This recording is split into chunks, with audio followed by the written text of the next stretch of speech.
Welcome to Best Picture This, where it is always Oscar season. I'm Mike. And I'm Brian. In this show, we reevaluate every Best Picture nominee from the 21st century and decide whether to keep it or kick it from its Oscar pedestal. And we just finished our 2000 season, Brian. This is great. But before we dive into 2001, we decided to welcome a guest onto the show for the very first time.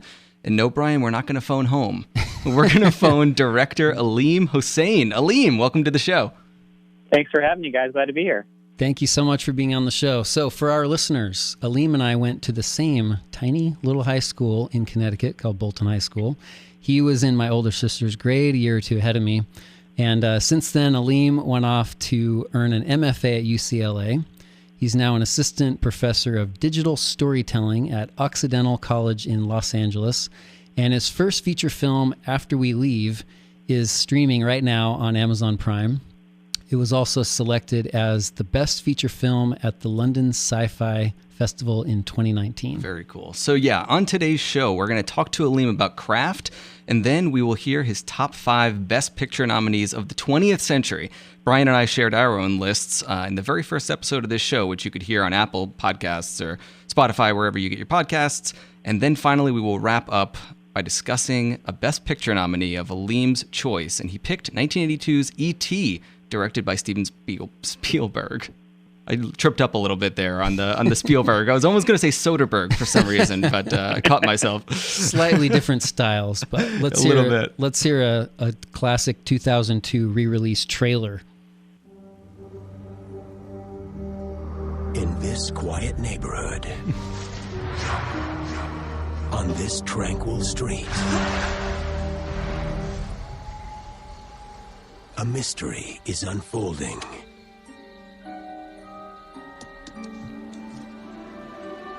And an adventure is beginning. Again. I'm keeping him. In March 2002, Steven Spielberg's masterpiece returns to theaters everywhere. What's he doing? E.T. Phone Home. E.T. Phone Home. Like you've never experienced it before. With enhanced visual effects. Never before seen footage. And a digitally remastered soundtrack. Next spring, take the journey. What are you waiting for? Let's go! And experience the excitement as E.T. returns home to the big screen for a new generation to discover what the rest of us will never forget.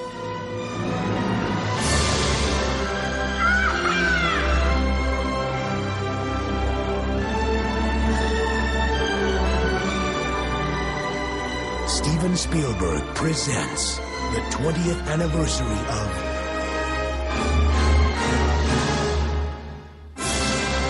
E.T. the Extra-Terrestrial. Can never get enough of that voice.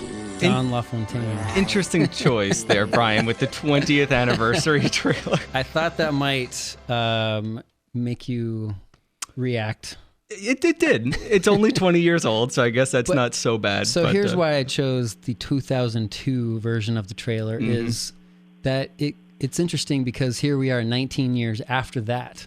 You know, this is 40 years old, this movie. So my question is, does it hold up? Aleem Hossain, does it hold up?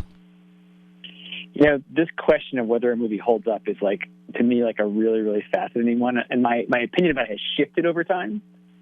And so my answer now is yes, but that doesn't mean that I don't think there's things about that are dated. The reason I think it holds up is that I think it is a film that knew what it wanted to be, and it's like the very best version of that thing. I think it wanted to be like a combination of a really intimate film about just a few characters, but also like provide more awe and like spectacle than like movies had seen up until that point. And that was like Spielberg's sweet spot for a long time. And I think this movie is like the pinnacle of that. Like, he has movies that I think are even better at spectacle and maybe better at emotion, but in terms of like the intimate emotion and the spectacle, I think it's the best thing he's done.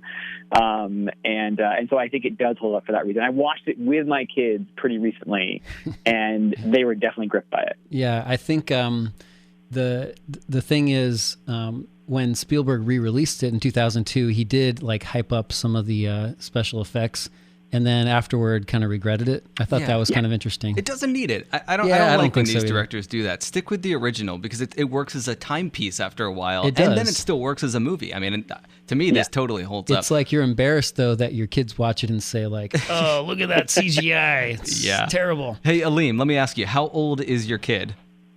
So I have a 6-year-old and a 9-year-old. A 6 and a 9. Yeah, and they were it was so interesting to see, like, watching the film with them, I realized the, like, actual, like, stakes of the movie were more visceral for them than a lot of the stuff they watch now. You know, like, they'll watch a Pixar movie where sometimes, like, there's supposedly as much jeopardy or stakes or problems, but I think there's, like, a realism to what Spielberg's doing, even though it's about a strange alien visiting a little boy. That, like, when E.T. was, like, in the sort of doctor scene, or, like, when they're being chased, you know, by just a minivan, basically, right? It's not like the huge, you know, Marvel spaceship. Those moments felt scarier to them than, like, much larger scale and bigger spectacle moments now. And I think it has something to do with the fact, like, how actual sort of realist he is in making the movie. Yeah, totally. So we'll talk a lot more about E.T. In a few minutes, but first we're going to ask some questions about your career, your craft. So I know I gave you these ahead of time, so the answers better be good. That's what I'll say. Don't let us down. I'm ready. Bring it. So in 2019, you know, when your movie After We Leave was released, you won Best Director at Berlin Sci-Fi, and then it won Best Feature at London Sci-Fi. So what does that do for your confidence as a filmmaker? This is a really interesting way to think about those awards. What does it do for my confidence? When I saw that question, the thing I realized was it does very little, actually, for my confidence as a filmmaker. If I think of that question as like me just isolated thinking about, like, I want to make art, or I know what I want the film to be. Because really that question of myself and my abilities, I think I'm always trying to get better, but I have enough confidence. Like, I think I know what I want to do. Where the award matters is in the big question, and where I always have anxiety is, will the film find an audience? Will it be validated externally in the ways that it needs to be for me to get more opportunities to make more films? I'm someone who makes films that don't always have a huge commercial audience, but even so, I need to know that it can get that smaller audience I was aiming for. And so the real value of the awards was someone other than me, or, like, say, my mom, saying this film has merit. And again, that what was great about that was I made this really small film that has no big movie stars, and I feel confident that it's the film I wanted to make.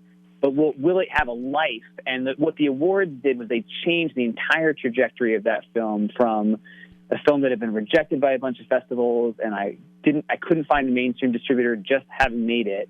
But then all of a sudden, these sci-fi film festivals embraced me. I got these awards, and that's what led to I sold the film, and it, you know, went on to Amazon.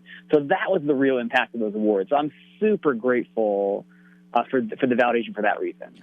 Well, yeah, we talk about that a lot with the Oscars, actually. Mm-hmm. You know, yeah. They give some power to the movie. They give some power. It's sort of the point, to me anyway, of this podcast, is kind of trying to figure out if the Academy gave that power to the right movies of the year. Mm-hmm. You know, sometimes you look at a year and you think 3 of these movies really feel like they shouldn't have gotten the recognition. At least 3. Yeah. I mean, we did a season of 1999, you know, and The Matrix and Fight Club got no love, and The Cider House Rules got the credit instead. And speaking of which, Aleem, I need to insert this question because you have to resolve this problem that we have. Okay. Which is better, Fight Club or The Matrix? Oh, God. Come on. That it's just, I mean, I think the reason 99 comes up is because of that, you know, just like, can you believe both of those are not there? Yeah. I'm going to tell you that for me, I think I think Fight Club, if I have to say better, it's such a hard thing. I think Fight Club is better. I think The Matrix was more impactful on cinema.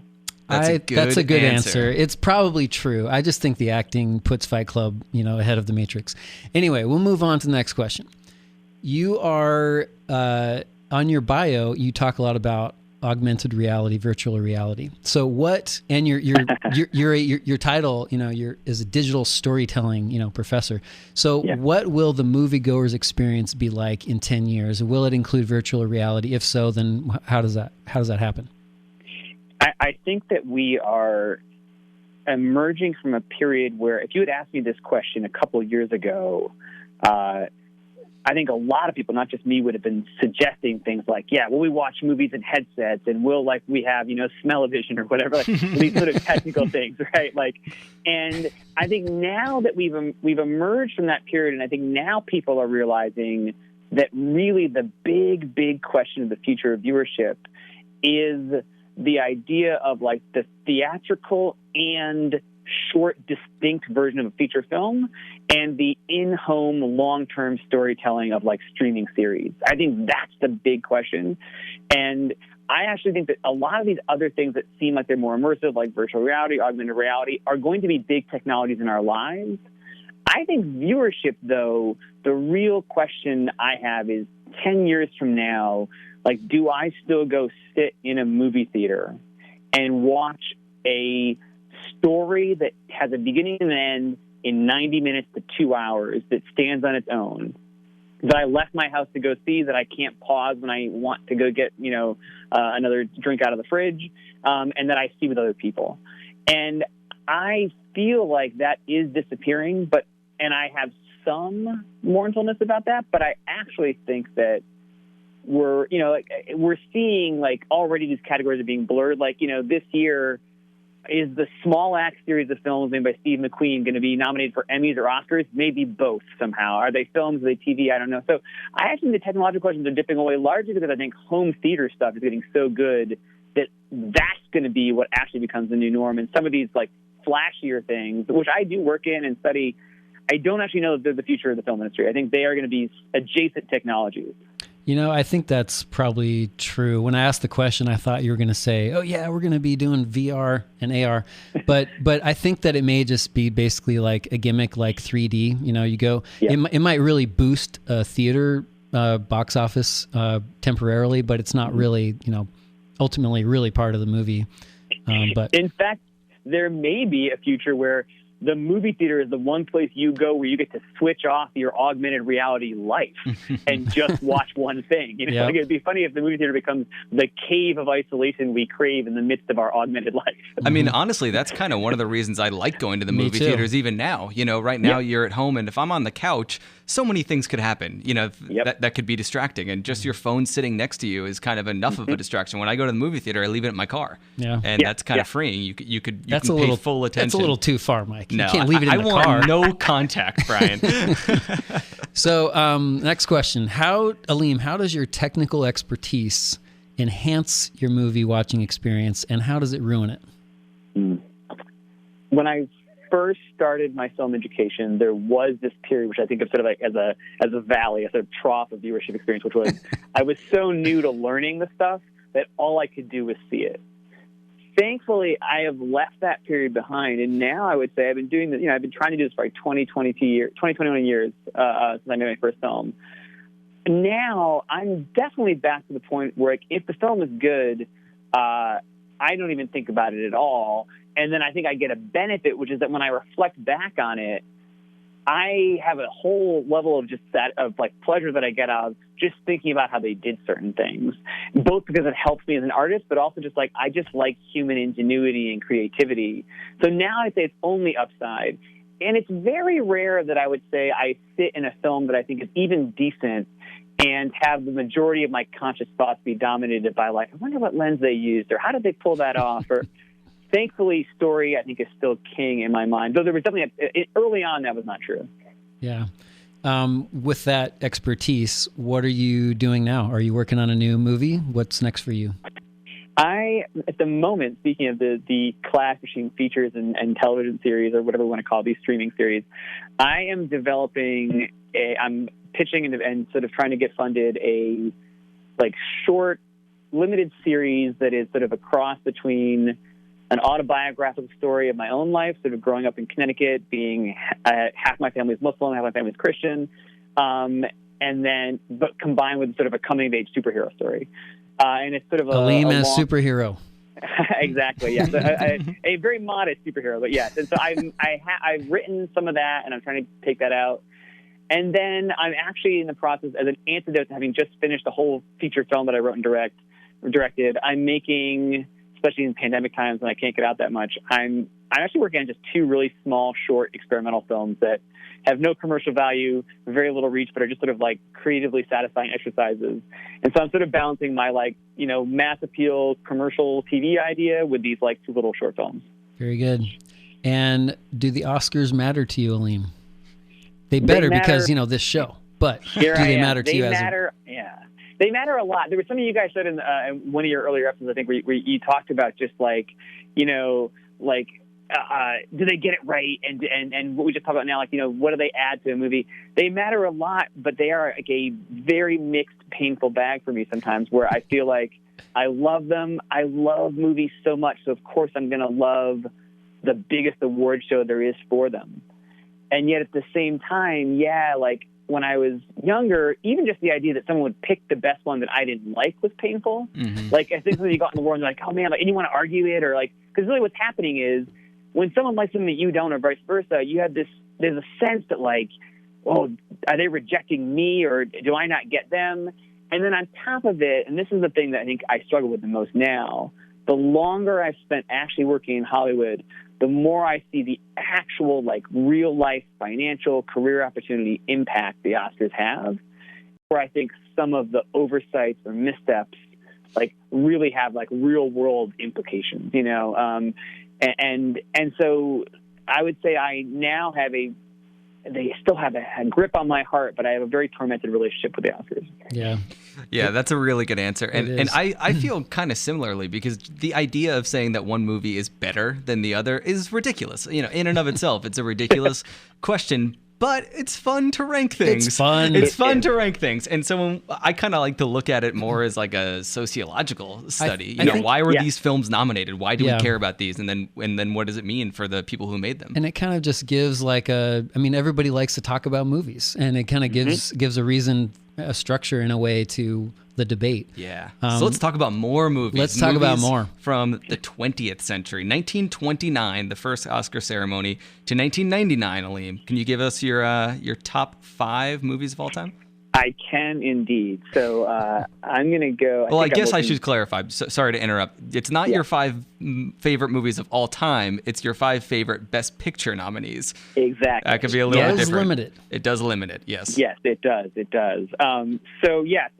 The 5, if we're talking 20th century, that really immediately came to mind for me were The Thin Red Line, Pulp Fiction, Apocalypse Now, Lawrence of Arabia, and The Red Shoes.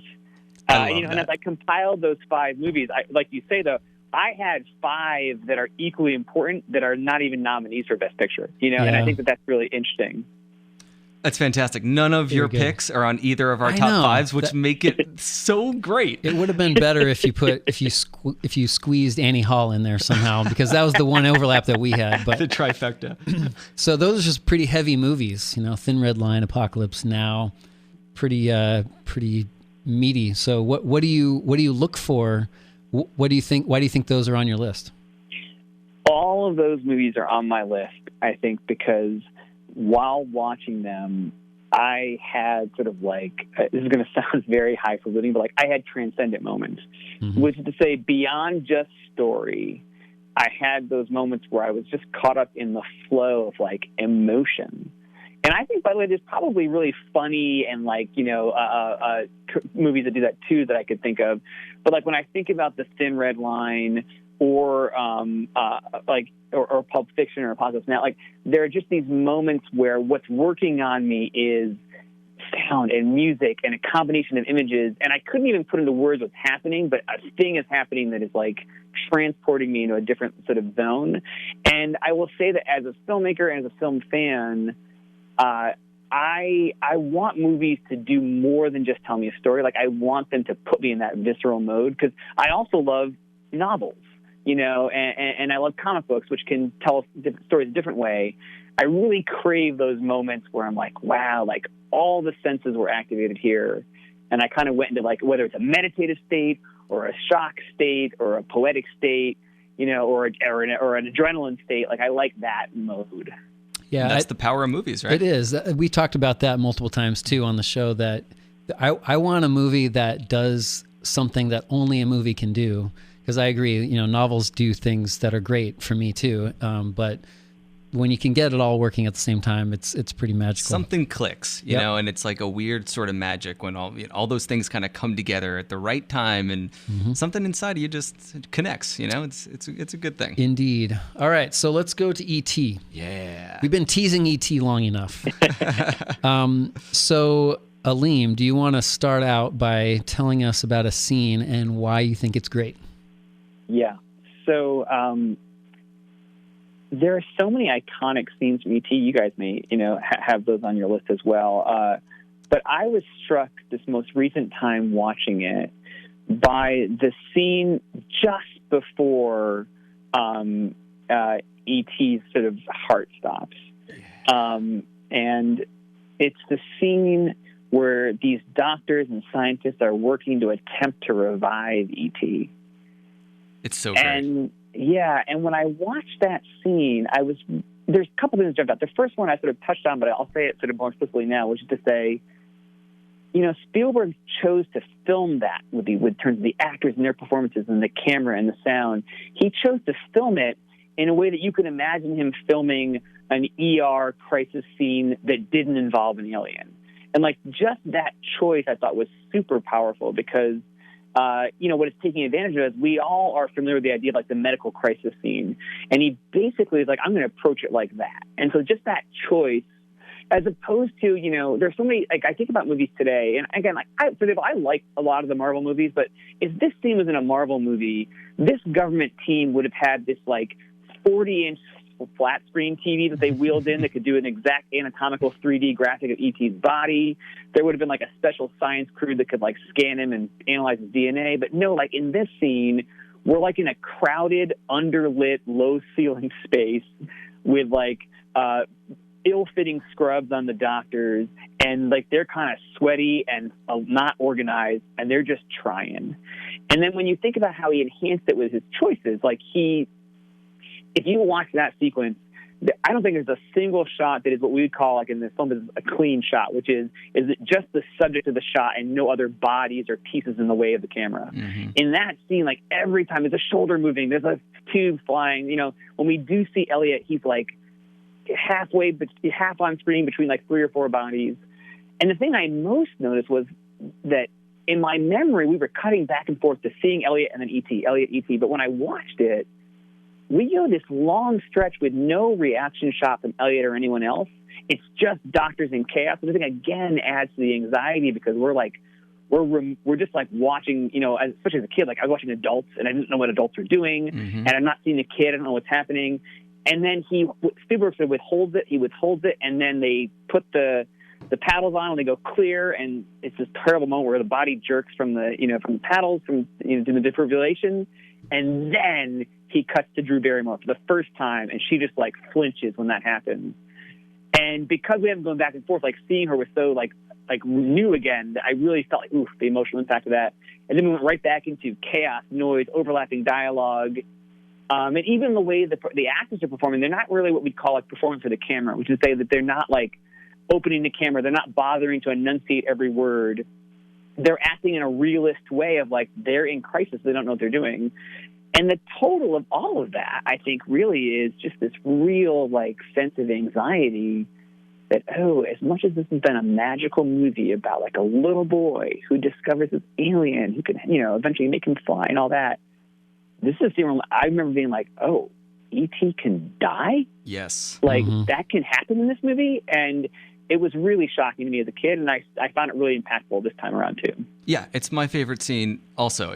All the choices that Spielberg is making there just punctuate the realness and, like you said, make you aware that death is real in the movie and it's heavy. So you said that you watched this with your kids, 6 and 9, you said. I have an 8-year-old, and during this whole sequence, she just turns to me slowly with these sad eyes, and she says, "Why did you suggest we watch this?" Because there's real horror here, you know? And I just think that a lot of times you don't see that often in kids' movies where they kind of talk down to the kids. And this is sort of like, here's your introduction, kids. Death is real, and not everything is happy all the time. Deal with it. Yeah. My 6-year-old, she asked a similar question here. Both of them were like talking about, what's happening? Is he going to die? But my 6-year-old just kept saying, what is happening? And I think what she was saying was partially, yes, I think she couldn't quite believe that could happen to the character. But part of it, I think, is, again, Spielberg's intent. I think what she was saying is everything is so chaotic, I can't tell what's good news and what's bad news. I can't always tell if these adults are nice or mean to E.T. And I think that was part of the point of the scene, too, the way in which, this magical world of childhood is, invaded by adulthood. And I was struck by watching it now as an adult, how much, less scary and more understandable I found the adults, and realizing as a kid, I went a long time unsure if, is Peter Coyote a complete villain? I don't know. And I can see a little more as an adult, but I think on purpose he's constantly making it hard to get a handle on all of it because that's part of the experience. This is also one of the reasons I think that the movie was so successful. It was the highest grossing movie of all time worldwide until Jurassic Park, another Spielberg in '93. And I think that's because the parents are more than happy to go to see E.T. because it's so entertaining for an adult as well. My thought, the image that struck me the most was, you see these, the orange sky right before all this is happening, and these guys in the hazmat suits come up over the horizon, and it looks like Stanley Kubrick, this alien kind of shot, but they're all silhouettes, and it's like the adults are the villains, and you don't really know. A lot of those people in the ER sort of scene were actual medical people, and they're saying real medical jargon. They're not all actors. So I think that goes to that realism, that realistic style. I also wanted to mention just briefly how much the soundtrack just knocked me over in this movie. And it kind of made me think that the Spielberg John Williams combination, it feels like this is kind of like getting to peak movie experience with a soundtrack. You start to I think sometimes this kind of overblown, it sort of feels like it's like overblown symphonic kind of approach that is not really done as much now. I wonder if it almost feels like they did it, they perfected it, so we can't really do the same thing anymore. That's kind of what was going through my mind. There's so much music going on, but it all seems so perfect and it works. Can I just say though, did you? There were a few times when I was watching. You think it's too much? I did feel I love John Williams can do no wrong. Mike. I love the theme. I think the music is all good, but I do think that it was a little bit overused. It's a lot of repetition with the E.T. theme. But also, did you ever think while you were watching this that they felt like some of the songs kind of felt like Star Wars B-sides? There is some Star Wars-y stuff, and actually during the Halloween scene where E.T. is walking around with the sheet over him, there is a little bit of an R2-D2 flavor to it, which is maybe conscious. Plus Yoda walks by, so and the astronauts breathe exactly like Darth Vader. I mean, there are a lot of tie-ins. There were. Can I tell you that when I was a kid, for me, Halloween had always happened at night. And so when I saw that image of trick-or-treating in the day in California, I literally didn't know what was happening. That was almost as sci-fi a moment as the rest of the movie. It's sort of like seeing Christmas lights with no snow. I mean, when I moved to Florida, you're in California. What is this? That's not Christmas. You can't have Christmas lights in your house. So I just want to say one more thing about, we're talking about these heavy themes, and the movie kind of introduces kids to death in a way. But I also think that this movie is sort of blatantly about divorce in a way also. Elliot's dad is not around. And I've been watching, I guess I've been watching a lot of kids movies lately, and I feel like I'm noticing noticing this as a trend even in the early 90s. Lots of Pixar movies have no mom or no dad. No, but I'm saying that they dealt with divorce and the idea of like a quote broken home and death and stuff more bluntly, even as recently as the 90s. I watched Mrs. Doubtfire and Casper recently, and I was picking that out also. I mean, in Casper, the father works as like this ghost hunter just because his wife is dead. So he's like trying to find her in the afterlife, and they don't really draw attention to the fact that that's really sad, but I thought it was. Yeah. I think actually that there's like a casualness to like certain devastating details that is in a lot of 80s and 90s films. And then I feel like in early 2000s, like I think there was maybe like we started to get some nuance, and then now I actually feel like that kind of specificity is not the dominant form of storytelling at all. Like it's almost like that's like too unique. Like there's such an attempt to paint this big, broad, global appeal kind of storytelling that they're almost like, I don't know, to have it be about a divorced parent and like we're going to detail like she's in Mexico with the like that seems like too many details that would turn off this or that country quadrant, whatever. Like I do think those details were from a certain era of storytelling. Yeah, could be. So there's a couple of tidbits of trivia that I wanted to talk about before we close off here. So this movie I also have always associated with Reese's Pieces. Right? Yes. Of course. This is one of the early product placement movies. And it wasn't going to be Reese's Pieces. It was supposed to be M&M's. But they asked Mars Company and they said no. So they went to Reese's Pieces. Led to a huge boom in Reese's Pieces. So anyway, we associated with Reese's Pieces. Also, the screenwriter was Melissa Matheson. And she, first of all, she grew up in L.A. She was a babysitter for Francis Ford Coppola, which I think is pretty cool. Nice. She was also the girlfriend of Harrison Ford, eventually got married. And she was the screenwriter for this in part because Steven Spielberg was there on the set of Raiders of the Lost Ark in 1981, the year before that. And he's dictating basically the story to her, and she eventually writes the screenplay. So I thought that was a pretty cool detail. This is the movie with the longest ever theatrical run, over a year in the theaters. Wow. That's pretty amazing. Crazy. Corey Feldman was supposed to be in this movie. Every 80s movie. Of Come course. on. Yeah. You can't get enough Corey Feldman. But because his part got written out, Steven Spielberg put him in Gremlins as sort of a favor. And the last thing, and I wondered if either of you had any experience with this, the Atari video game for this movie was one of the biggest flops ever. And thousands of these unsold cartridges went to the landfill. Did you ever play the video game? Oh, I have it. It's at my house as we speak.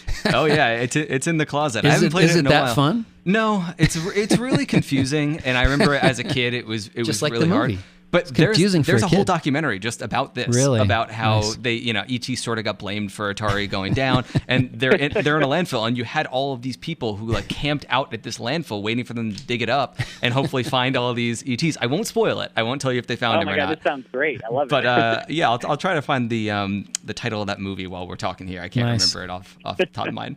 Alrighty. Well, do we have any listener letters? Last week or online, I guess, we asked a few people on Facebook, facebook.com/bestpicturethis, to tell us a story about E.T. in their lives. How has E.T. impacted their lives? And it's a small one, but I think the best one of the group. Spencer Zirk said that he went on E.T. the Ride at Universal, and I think we've all been on that, right? Oh, yeah. And at the end, E.T. says, goodbye, whoever. You tell the person at the front of the line your name, and he'll say, goodbye, Brian. And his sister Madison said, my name's Madison, went on the ride, had a great time. And then at the end, E.T. says, goodbye, Musashi, and messed up her name. And she is still angry about it to this day, and she's in her mid-30s now. How dare E.T.? Oh, my God. Terrible. Goodbye, Musashi. So that is amazing. So, Aleem, this has been awesome. Thank you very much. And again, you can watch After We Leave on Amazon Prime. In the next episode on the show, we will begin our 2001 series. We'll reevaluate the Best Picture nominee, Moulin Rouge. It's a postmodern musical about a young writer played by Ewan McGregor and his love affair with the beautiful and dangerous Nicole Kidman, directed by Baz Luhrmann. Yes, and that By the way, documentary. that is one of the greatest oversights of the Best Director Oscar. Yes. Yeah, I agree. Baz Luhrmann for that movie. I totally agree. I have that in my notes to talk about next time, so I'm glad you brought it up. That documentary about E.T. and Atari, that's called Atari Game Over. Last I looked, it was on Netflix streaming, so check that out. But yeah, we want to hear from you guys. If you have any notes about this show, about E.T., about anything, let us know. You can find us at bestpicturethis.com or on Facebook and Twitter at bestpicturethis. Thanks to WNZF and Mark Gilliland for producing. And also, please remember to rate, review, and subscribe to the show wherever you get your podcasts. Thank you for listening. And for any corporate executives out there, Best Picture This is just like E.T., open for any product placement. We'll take Reese's Pieces, M&Ms, anything you want. We're ready. Email us at bestpicturethis@gmail.com. How about Werther's Originals, Brian? Yes, sure, all day, sure, anything, all day, anything. But I'll eat it on the set. All right, kick it.